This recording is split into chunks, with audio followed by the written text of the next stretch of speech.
నమస్తే అండి. మనం కోటంక గ్రామంలో పెద్దయ్యతో అయితే ఉన్నాము.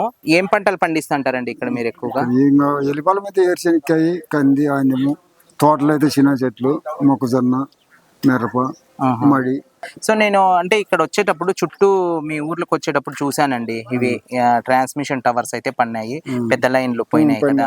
దాని వలన అంటే మీకు ఎలా మీరు మా ఏమనుకుంటున్నారు? పొలంలో వాళ్ళు అక్కడ మీ పొలంలో పడలేదు. సో కొంతమంది పొలంలో రైతులు ఇచ్చింటారు కదా. ఇచ్చినారు. సో వాళ్ళు ఎలా అనుకుంటున్నారు ఇక్కడ అంటే అప్పుడే అనుకుంటా అంటారు కదా పల్లెల్లో అనుకునేది ఇట్లా పోలు పడితే డబ్బులు ఇస్తామని పోలు వేపించినారు, డబ్బులు ఇస్తున్నారు, ఇస్తున్నారు. బ్యాంకు పోయి తెచ్చుకుంటున్నారు. ఆహా. ఇప్పుడు వాళ్ళు ఇబ్బంది ఏం పెట్టలే, పోలు డబ్బులు ఇచ్చి కొనసాగిస్తున్నారు. కొనసాగిస్తున్నారు. పొలంలో కూడా డబ్బులు ఇచ్చి కొనసాగిస్తున్నారు. ఎవరు ఇబ్బంది ఏం చేయలేదు, పొలంలో ఇబ్బంది చేయలేదు, వాళ్ళు ఇబ్బంది చేయలేదు.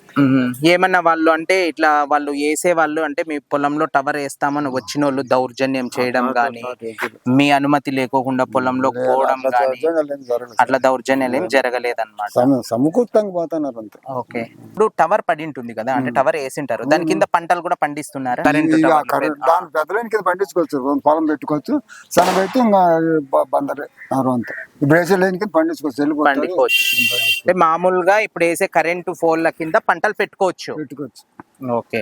సో మామూలుగా దాని కింద ట్రాక్టర్ కూడా తిప్పుకోవచ్చు కదా.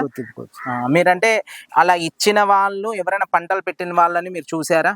మీకు తెలిసిన వాళ్ళు ఎవరైనా ఉన్నారా ఇక్కడ రైతులు? మా ఊర్లో ఉండరు, అక్కడ మా ఊర్లో ఇస్తున్నారు, పెడుతున్నారు, పంటలు పెట్టుకుంటున్నారు, చేదేలు చేసుకుంటున్నారు. వాళ్ళు చేసినంత మట్టి కూడా పక్కకు వాళ్ళే తోలిచ్చి వాళ్ళు ఎంత సాగు చేసి ఇస్తున్నారు. వాళ్ళ కింద గుంతలు పడి ఉంటాయి, వాళ్ళు కంక్రీట్ వేస్తారు, మట్టి మిగులుతారు, ఆ మట్టి కూడా వాళ్ళే పక్క తోలి అంత సగటు చేసి ఇచ్చి పొలం పెట్టుకోవచ్చు. ఇప్పుడు పొలం పెట్టినా కింద నువ్వు ఎగ్గితే పల్లటం కట్టిస్తామన్నారు. ఇప్పుడు పొలం నష్టం కూడా అంటే ఒకవేళ వాళ్ళు లైన్ లాగేటప్పుడు ఏమైనా పంట నష్టం జరిగితే దానికి కూడా నష్టపరిహారం కట్టిస్తామని చెప్తున్నారు. అంతేగాని వాళ్ళు మీ దగ్గరికి వచ్చి దౌర్జన్యం చేయడం గానీ, మిమ్మల్ని తిట్టడం గానీ అట్లాంటివి ఏం చేయలేదు. పరిహారం అందరికి అంటే చెప్పిన పొలంలో ఎవరు పోలు పంటే వాళ్ళందరికీ పరిహారం. ఓకే. సో ఎవరైతే అందరికీ కాదు, ఎవరైతే ఇచ్చినారో వాళ్ళందరికీ డబ్బులు అయితే అందినాయి. బ్యాంకు పోయి తెచ్చుకుంటున్నారు, అకౌంట్లోకి అయితే బ్యాంకు పోయి తెచ్చుకుంటారు, వాళ్ళు అకౌంట్లు ఇప్పించుకుంటారు, పొలంలో అకౌంట్ బ్యాంకులో. ఓకే. మామూలుగా మీకు ఏమైనా తెలుసా ఎంత ఇస్తారు వాళ్ళు అని? మనకి మా పొలంలో పడలేదు, ఇప్పుడేమో మంచి ₹1,00,000 పడింది, మళ్ళీ ఇస్తామన్నారు. ఓకే. ఎన్ని కాళ్ళు పడితే అన్ని లక్షలు. టవర్ల వలన అయితే మొత్తానికైతే నష్టం ఏమీ లేదు. సో అయితే టవర్లు పడడం వలన గానీ రైతులు నష్టపోతారు అనేది అపోహనే. అది చాలా వరకు అంటే కొంతమంది ఏమంటారంటే రైతులకి నష్టం జరుగుతుంది, దాని నుంచి పంటలు పండవు అని అంటూ ఉంటారు కదా. దానికి పండదు, అమ్ముకుంటే లేదు అని అంటారు. కానీ అది వేయడం వలన ఎటువంటి నష్టం అయితే రైతుకైతే కాదు అని. పల్లెటూరులో ఏం నష్టం లేదు సార్.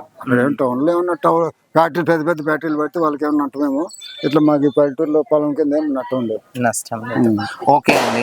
సో అయితే మనతో పాటు పెద్దన్న గారు చెప్తున్నటువంటి మాటలు ఏంటి అంటే, ఇలాంటి పల్లెల్లో ట్రాన్స్మిషన్ టవర్స్ కింద కూడా పంటలు బాగా పండిస్తున్నారు, దాని కింద ట్రాక్టర్ కూడా తిరగడానికి సౌకర్యం ఉంది.